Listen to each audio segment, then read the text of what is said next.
The cream-colored envelope felt like it was burning through my fingers. I didn't need to open it to know what was inside. The elaborate cursive writing on the front had already told me everything. My ex-husband Chris was marrying my former best friend, and they wanted me to watch.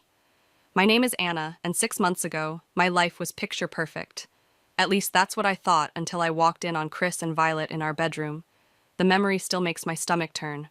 "You don't have to open it," my sister Emma said, placing a steaming mug of coffee in front of me. I'd been living in her guest room since that day, trying to piece my life back together. I tore open the envelope anyway. The invitation was exactly as tasteless as I'd expected. Gold foil and flowing script announcing their engagement party. My hands started shaking. Can you believe the nerve? I threw the invitation onto Emma's kitchen counter. "They're having it at the country club, our country club, where Chris proposed to me." Emma's face darkened. "They're doing this to get a reaction from you. Don't give them the satisfaction." Too late. I pulled out my phone and showed her the text Violet had sent me an hour ago. "Hope you can make it. Would mean the world to have your blessing. After all, what's past is past, right?"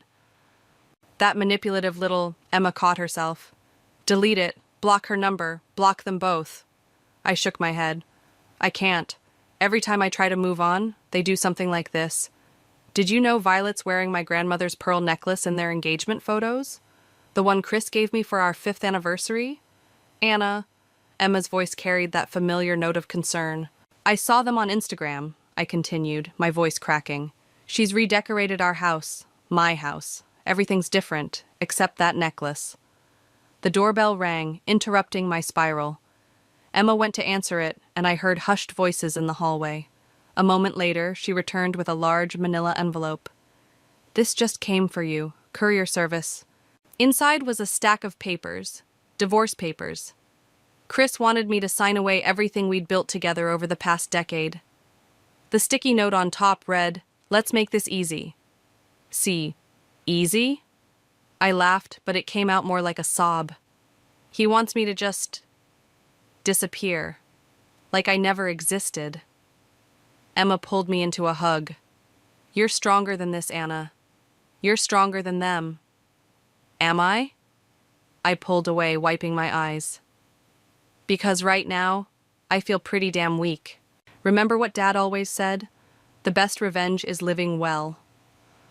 I picked up the invitation again, running my finger over the embossed letters. Maybe, or maybe the best revenge is making them realize exactly what they've done. "Anna," Emma's warning tone was back. "I'm going to RSVP, yes," I announced, reaching for my phone. "Tell Violet I'd be delighted to attend." "You can't be serious." "Oh, I am." Something had shifted inside me. The hurt was still there, but now it was crystallizing into something harder, sharper. They want my blessing? Fine. I'll give them a night they'll never forget. Emma grabbed my wrist before I could type the message. "Think about what you're doing. Revenge won't make you feel better." Nothing could make me feel worse. I met her eyes. "They took everything from me, Emma. My marriage, my best friend, my home, even my grandmother's pearls. And now they want me to smile and pretend it's all okay. So don't go. Stay here with me. We'll order takeout, watch terrible movies." "No."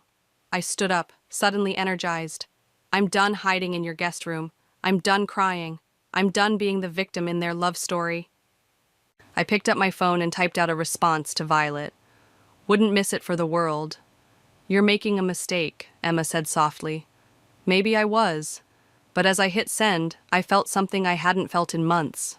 Purpose. Chris and Violet thought they could rewrite our history, paint me as the bitter ex-wife who couldn't let go. They had no idea what was coming. I looked at the divorce papers, then at the invitation. They want easy, they want my blessing. Well, they're about to learn that some things come with a price. Emma sighed, but I saw a glimmer of understanding in her eyes. "Just promise me you won't do anything stupid." I smiled, and for the first time in months, it felt real. "I promise I won't do anything stupid. Everything I do from now on will be very, very smart." The game was on, and this time I was writing the rules. Monday morning hit differently when you had a mission. I walked into the office where I'd been hiding behind my computer for months, head finally held high. My colleague Sarah did a double take. "Anna, you look different. Good different or bad different?" "Good, really good." She leaned in closer. "Did you do something with your hair?" Before I could answer, my phone buzzed. Unknown number. I almost ignored it, but something made me answer. "Is this Anna?" a deep professional voice asked. "I'm Leonard, a private investigator. Your sister Emma hired me." I stepped into the break room, closing the door. "Emma did what?" "She's worried about you. Said you might be planning something regarding your ex-husband." "I'm going to kill her," I muttered. "Before you do," Leonard chuckled, "maybe we should meet. I might have information you'd find interesting." 2 hours later, I sat across from Leonard in a quiet cafe. He was older than I expected, maybe 50, with kind eyes that didn't match his stern expression. "So," I stirred my coffee, "what did my overprotective sister tell you?" "That you're planning to attend your ex-husband's engagement party to his mistress." He pulled out a notebook. "She's worried you'll do something you'll regret." "I'm not going to make a scene, if that's what you're thinking." "No?" He raised an eyebrow. "Then why go at all?" I met his gaze.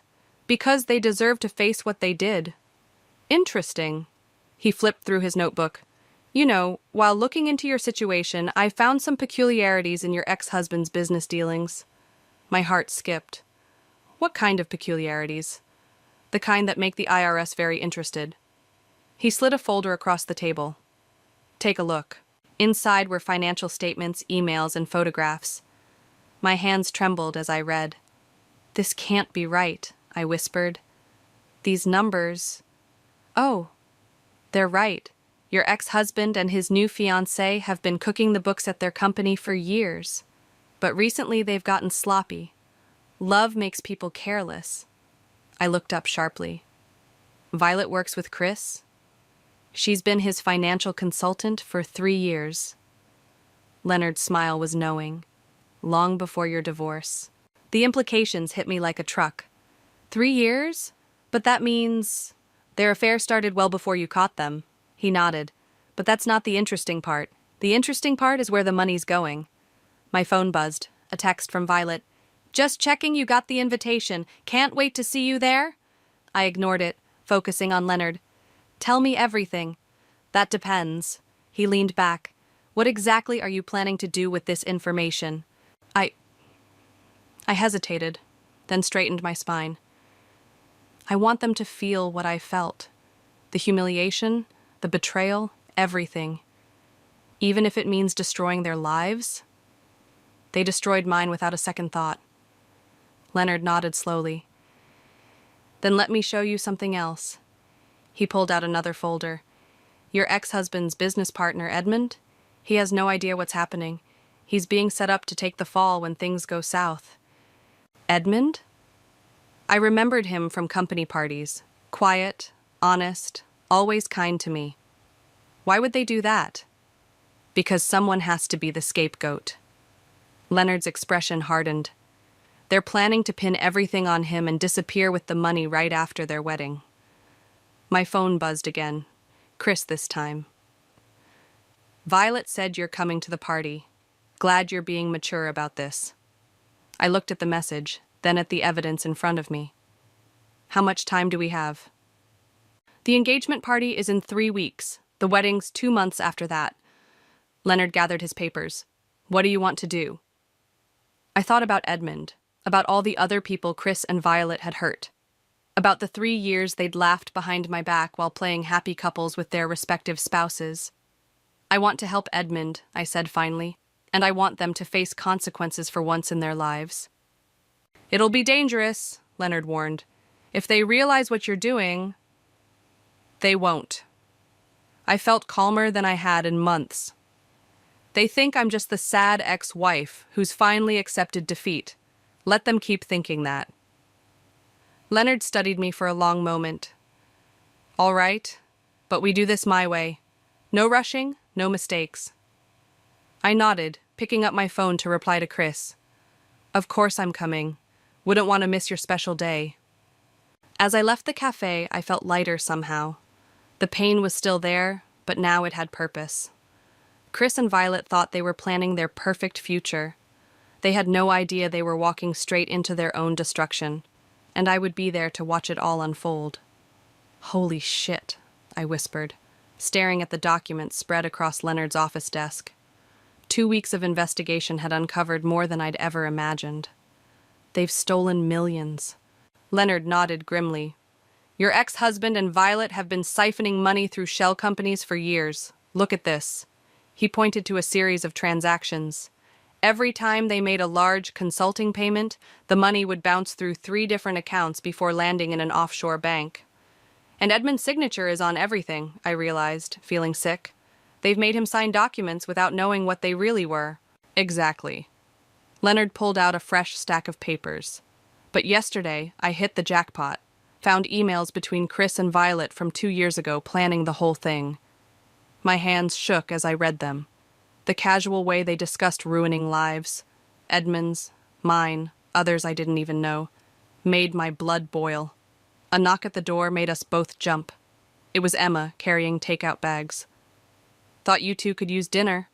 She set the food down, then froze when she saw my face. "What's wrong?" "Show her," I told Leonard. As Emma read through the evidence, her expression shifted from concern to horror to rage. "These bastards," she breathed. "All this time, they weren't just having an affair. They were planning to destroy everyone around them."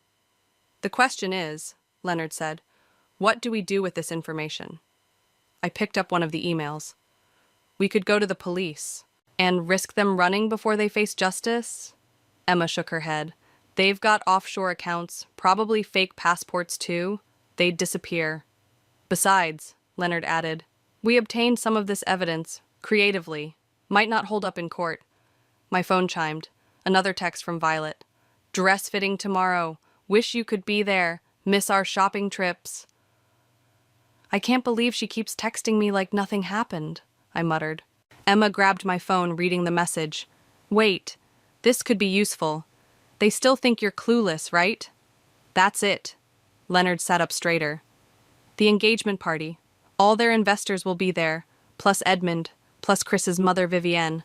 Everyone they've been lying to." I caught on immediately. "If we expose them there?" "They'd have nowhere to run," Emma finished.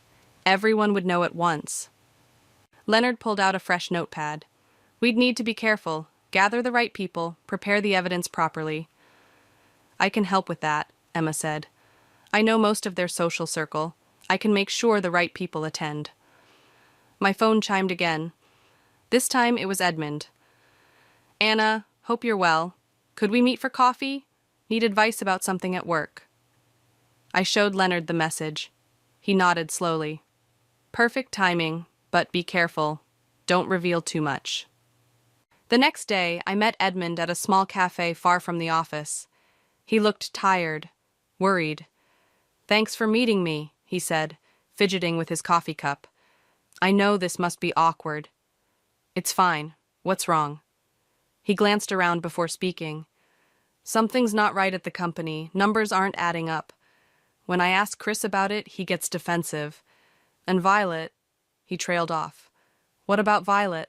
"She's always there now, in meetings she shouldn't be in, accessing files she shouldn't see. Yesterday I found her at my desk, using my computer."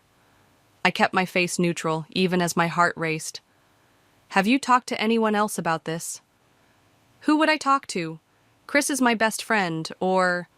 He looked down. I thought he was. I reached across the table, squeezing his hand. "Edmund, I need you to trust me. Don't confront them. Don't let them know you suspect anything. Can you do that?" He studied my face. "You know something, don't you?" "I can't tell you yet. But I promise, at the engagement party, everything will make sense." "Anna," he lowered his voice, "are they trying to frame me for something?" The fear in his eyes made my decision for me. "Yes, but we're not going to let that happen." Back at Leonard's office, I recounted the conversation. "You told him too much," Leonard warned. "I told him enough to keep him safe," I argued. "He needed to know he's not crazy." Emma, who'd been quiet, suddenly spoke up. The guest list came today. Every major investor, all their business partners, even some reporters Violet invited to cover their society event. Leonard smiled grimly. Perfect. The bigger the audience, the better. I picked up one of the damning emails, reading it again. 2 weeks until the party. Think we'll be ready? Oh, we'll be ready, Emma said. The question is, will they be ready for you? For the first time since this started, I felt a flicker of doubt. What if this backfires? Then we go to plan B, Leonard said simply. But something tells me it won't come to that. They're too arrogant to see you as a threat. Their biggest mistake, I realized, was assuming I was too broken to fight back. In 2 weeks, they'd learn just how wrong they were. You look stunning, Emma said as I smoothed down my new dress. Like a completely different person. The woman in the mirror barely resembled the broken shell I'd been 6 months ago. My hair was styled, my makeup perfect, and the midnight blue dress hugged every curve. But it was my eyes that had changed the most. They were harder now, determined. Ready for your practice run? Emma asked. Today was the rehearsal dinner, 1 week before the engagement party. A smaller affair, but crucial to our plan. I needed to convince Chris and Violet that I'd accepted their relationship. Remember, Leonard's voice crackled through my earpiece. Stay calm, stay friendly. Let them think they've won. I arrived at the restaurant exactly 5 minutes late. Not enough to be rude, but enough to make an entrance. Heads turned as I walked in, whispers following in my wake. Violet spotted me first, her perfect smile faltering for just a second. Anna, you came. She hurried over, arms outstretched for a hug I couldn't avoid. Of course I came, I said, embracing her briefly. What kind of friend would I be if I didn't? Chris appeared behind her, looking uncomfortable. Anna, you look different. Thanks, I smiled brightly. New chapter, new me, right? Right. He exchanged a glance with Violet. We're just surprised you're being so understanding about everything. Well, I sipped the champagne a waiter offered. Life's too short for bitterness, isn't it? Leonard's voice in my ear. Perfect. Keep them off balance. Throughout dinner, I played my part flawlessly.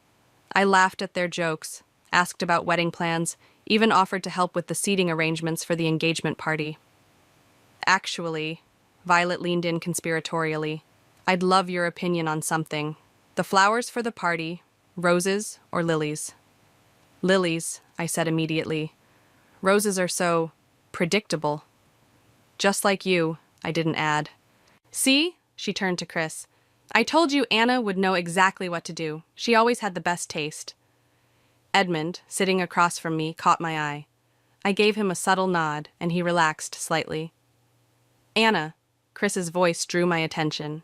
Could we talk privately for a moment? Leonard's voice, careful, don't let him manipulate you. I followed Chris to a quiet corner of the restaurant. He looked nervous, running his hand through his hair like he always did when lying. I just wanted to say, thank you, for being here, for being supportive. I know this can't be easy.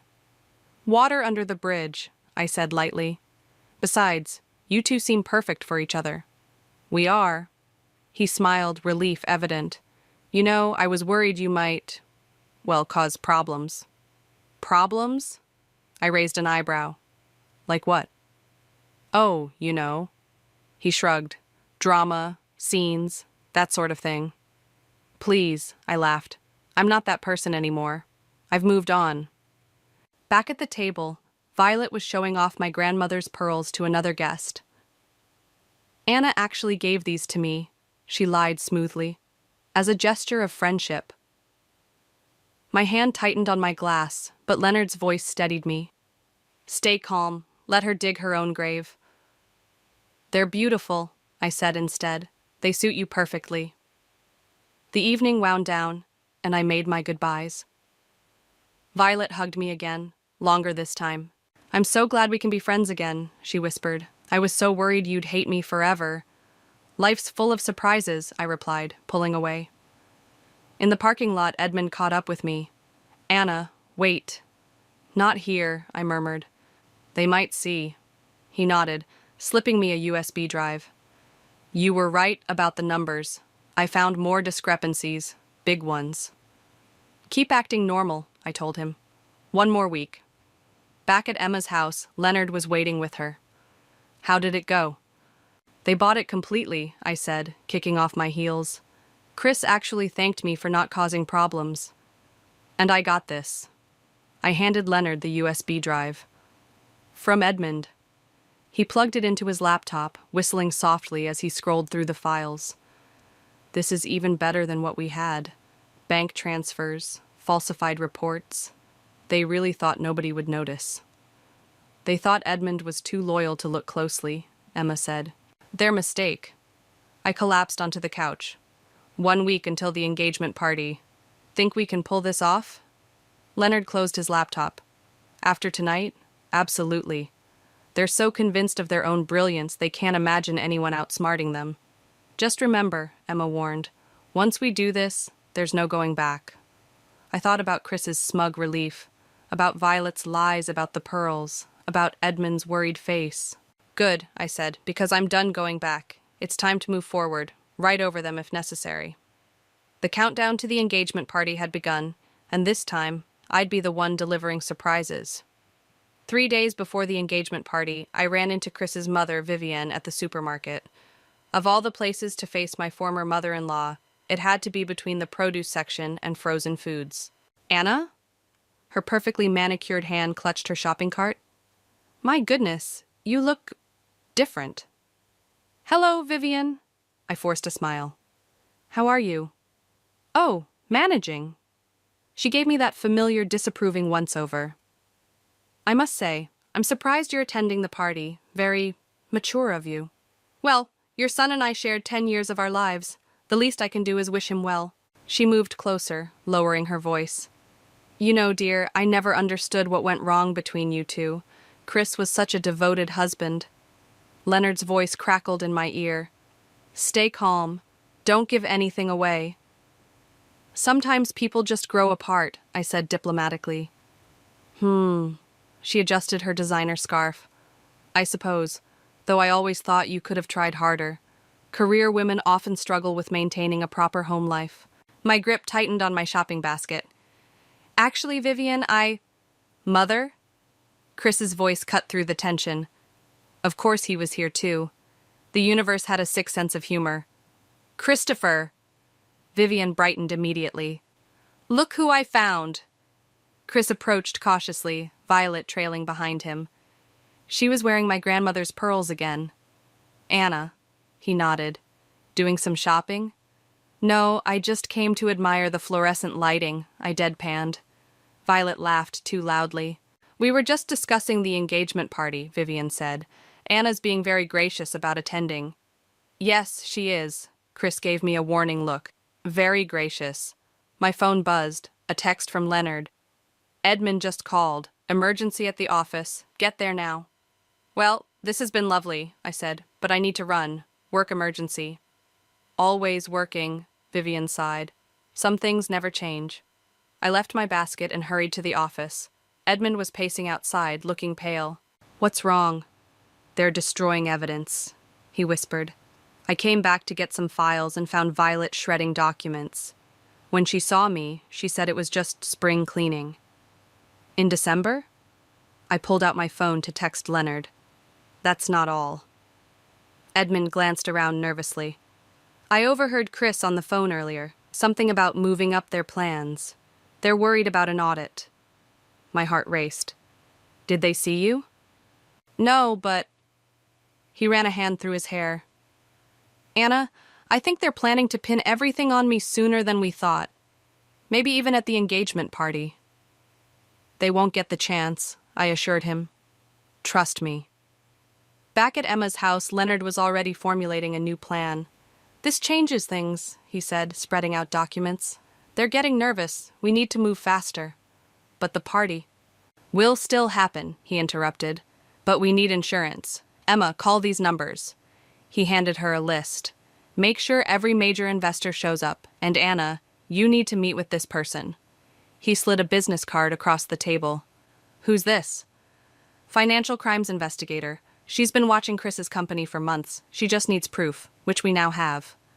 My phone buzzed again. Violet.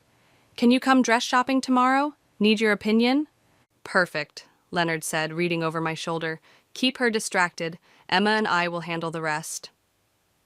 The next day, I found myself in a high-end boutique, watching Violet try on dresses that cost more than my car.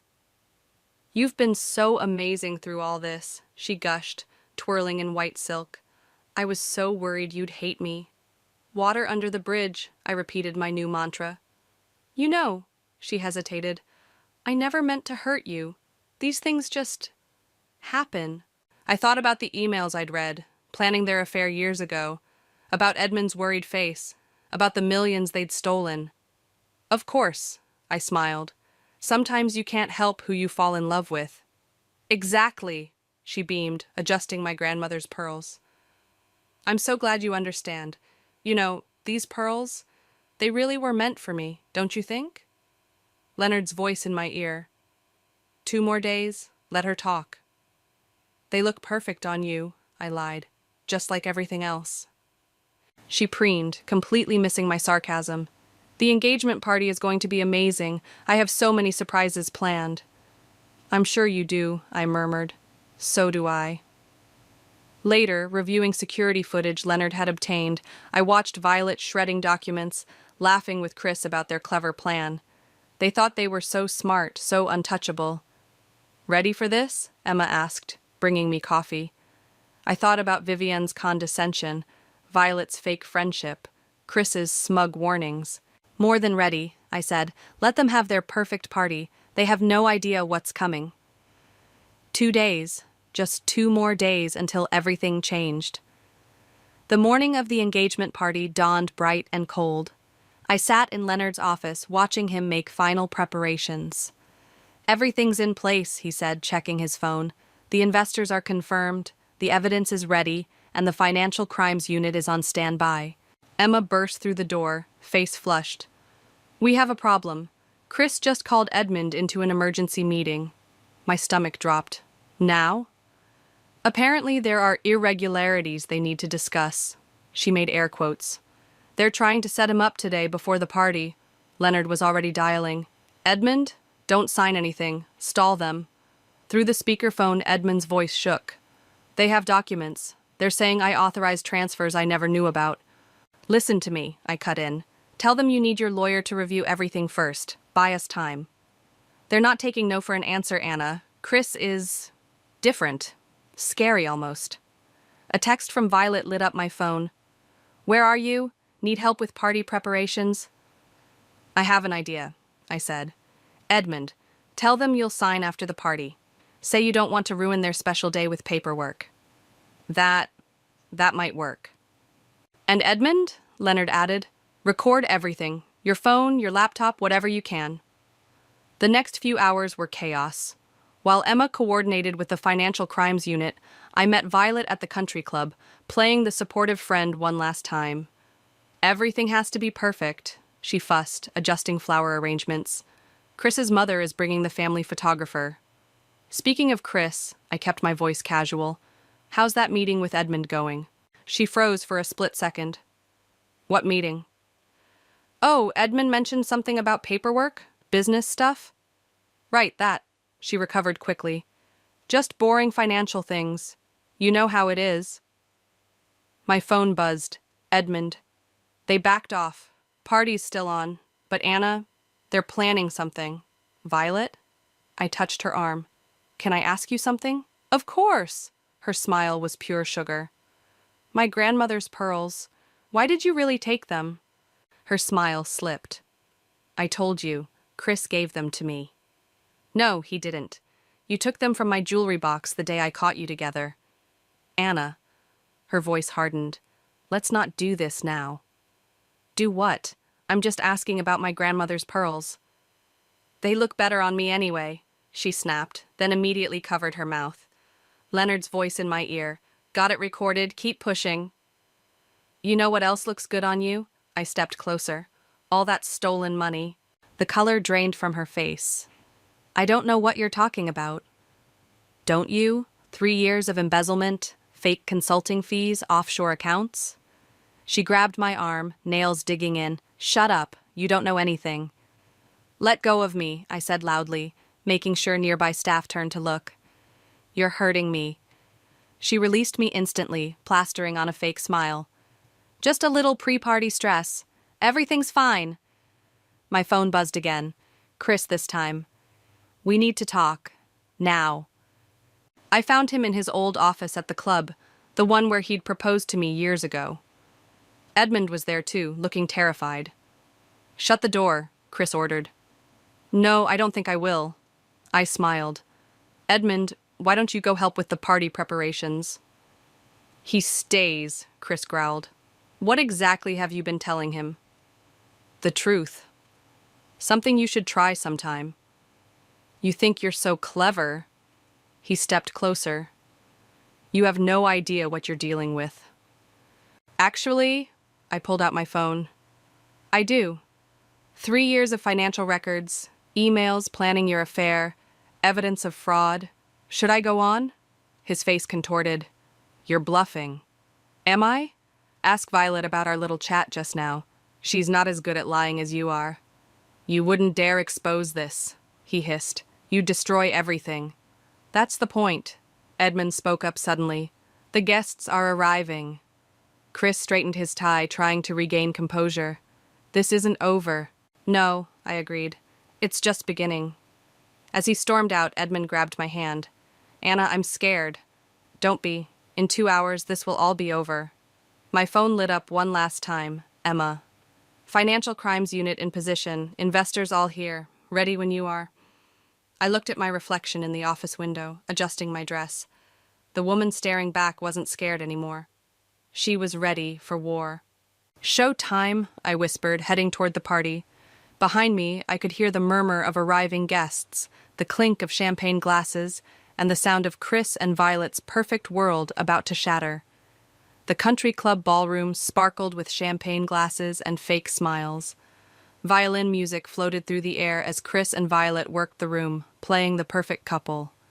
My grandmother's pearls gleamed at Violet's throat. They're all here, Emma whispered, appearing at my elbow. Every major investor, 3 board members, and even that reporter from the Financial Times. Leonard's voice crackled in my earpiece. Financial Crimes Unit is in position. Wait for my signal. Vivienne cornered me by the champagne fountain. Anna, dear, you're looking determined. Just excited to celebrate, I replied, watching Chris laugh with a group of investors. You know, she lowered her voice. I always thought you were the problem in the marriage. Too career-focused, not traditional enough. But now I wonder... Before she could finish, Violet clinked her glass for attention. Everyone. We're so thrilled you're all here to celebrate our love story. I caught Edmund's eye across the room. He gave me a slight nod. Everything was ready. Chris and I, Violet continued, want to share some exciting news. Not only are we getting married, but we're also announcing a major expansion of the company. The crowd murmured appreciatively. Chris stepped forward, wrapping an arm around her waist. That's right, he beamed. Thanks to our brilliant financial strategy, we're projecting record profits this quarter. Leonard's voice. Now. I moved to the center of the room, my heels clicking against the marble floor. Actually, I'd like to make an announcement too. The room fell silent. Chris's face darkened. Anna, he warned. Don't. What's wrong, Chris? Afraid of what I might say? I turned to face the crowd. Did you know that while Chris and Violet were planning their perfect wedding, they were also planning to steal millions from their investors? Gasps rippled through the room. Violet stepped forward, laughing nervously. She's just bitter about the divorce, everyone. Pay no attention. Really? I pulled out my phone. Should we play the recording of you admitting to stealing my grandmother's pearls? Or maybe the emails planning your affair 3 years ago? Or better yet... I nodded to Edmund, who pressed a button on his laptop. The ballroom's projection screen flickered to life, displaying financial records, incriminating emails, and surveillance footage of Chris and Violet shredding documents. This is ridiculous, Chris sputtered. Edmund, turn that off. Edmund won't be taking orders from you anymore, I said. especially since you were planning to frame him for your crimes. The crowd's murmurs turned angry. Investors pulled out phones, taking pictures of the evidence. You see, I continued, while you were busy planning your perfect engagement party, I was busy too, working with financial crimes investigators, gathering evidence, protecting the people you were ready to destroy. She's lying, Violet shrieked, but her perfect mask was cracking. Am I? I turned to the back of the room. What do you think, detective? The financial crimes detective stepped forward, badge in hand. 2 uniformed officers flanked her. Christopher Ryan and Violet Mills, she announced. We have some questions about your business practices. Chris lunged for the laptop, but Edmund yanked it away. It's over, Chris. The truth's out. You promised, Violet turned on Chris, hysteria in her voice. You promised nobody would find out. Shut up, he hissed, but it was too late. Vivian stepped forward, tears in her eyes. Christopher, what have you done? What I had to do, he shouted, to build something perfect. And you, he pointed at me, you couldn't let me have that, could you? Perfect, I laughed. You built everything on lies. The affair, the fraud, the betrayal. That's your perfect life? The detective moved closer. Mr. Ryan, Ms. Mills, please come with us. No. Violet backed away, yanking at my grandmother's pearls. The necklace broke, pearls scattering across the marble floor like tears. This isn't happening. Oh, but it is, Emma said, stepping forward with more officers. And those investors you were about to scam? They're very interested in pressing charges. I watched as they were led away, Chris struggling, Violet sobbing, the perfect couple, finally facing consequences. Edmund touched my arm. Thank you for saving me from them. You saved yourself, I told him, by being brave enough to speak up. The room buzzed with shocked conversations and ringing phones as reporters rushed to file stories. Vivienne stood alone, watching her son being escorted out. I'm sorry, I told her softly. I know this hurts. She straightened her spine. No, I'm sorry. For not seeing who he really was. For blaming you. I bent down, picking up one of the scattered pearls. Sometimes the perfect facade hides the ugliest truths. Leonard's voice in my ear. It's done. You did it. Yes, I had. And watching Chris and Violet's perfect world crumble, I felt something I hadn't expected. Not satisfaction, but peace. The truth was finally free, scattered across the floor like my grandmother's pearls. The morning sun streamed through Emma's kitchen window as I scrolled through the news headlines on my tablet. Engaged executives face fraud charges splashed across every financial page. Stop reading those, Emma said, sliding a coffee mug across the counter. You'll drive yourself crazy. I can't help it. I showed her the latest update. They're facing 20 years, each. Good. She sat beside me. They earned every minute of it. My phone buzzed. Edmund. Board meeting just ended. They made me interim CEO. Still feels surreal. At least something good came from this mess, I said, showing Emma the message. Several good things, she corrected. Edmund's safe. The investors recovered most of their money, and you... She poked my arm. You got your life back. The doorbell rang. Leonard stood outside, holding a small box. Special delivery, he said, placing it on the counter. From the evidence lockup. Inside, nestled in tissue paper, lay my grandmother's pearls. Carefully restrung, each one recovered from the country club floor. How did you... Called in a favor. He shrugged. Figured they belonged with you, not in some evidence locker. My fingers traced the familiar smoothness. Thank you. Don't thank me yet. He pulled out a folder. There's something else you should see. Inside were photos of Chris and Violet being led into court, looking nothing like the polished couple they'd once been. They're offering a plea deal, Leonard explained, in exchange for naming other conspirators. Are they taking it? Violet is. Chris. He shook his head. Still thinks he can beat this. My phone lit up again. Vivienne, can we meet, please? An hour later, I sat across from my former mother-in-law at her favorite cafe. She looked older, tired. I'm selling the house, she announced without preamble. Too many memories. I'm sorry.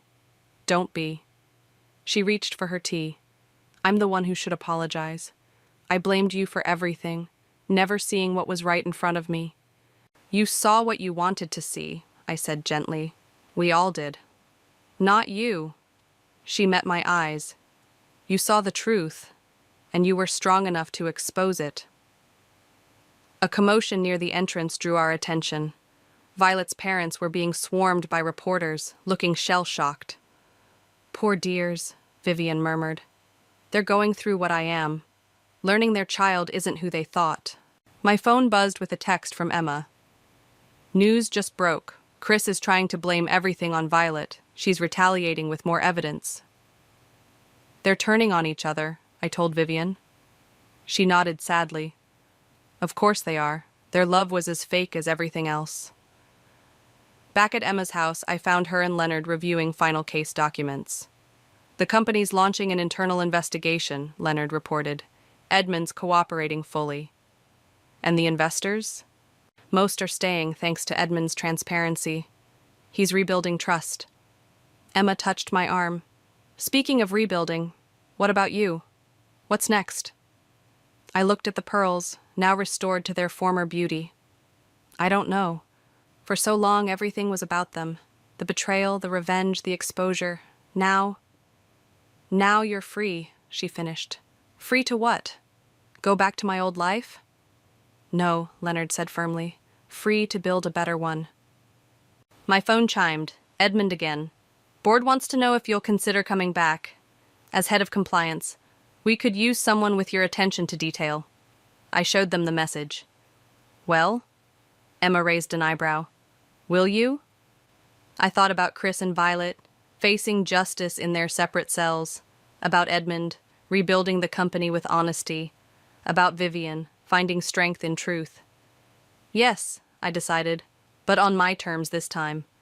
Of course, on your terms, Leonard smiled. You've earned that right.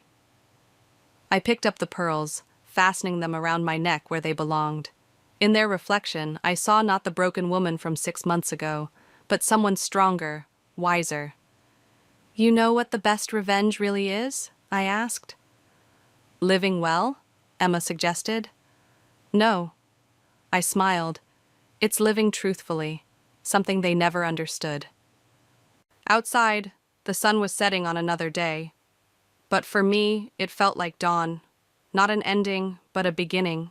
One built on truth, strength, and the knowledge that sometimes justice comes in unexpected ways. I touched the pearls one last time, feeling their familiar weight. They weren't just jewelry anymore, but a reminder. Some things, like truth and dignity, may scatter, but can always be restored, one piece at a time. And sometimes, the restoration makes them stronger than ever.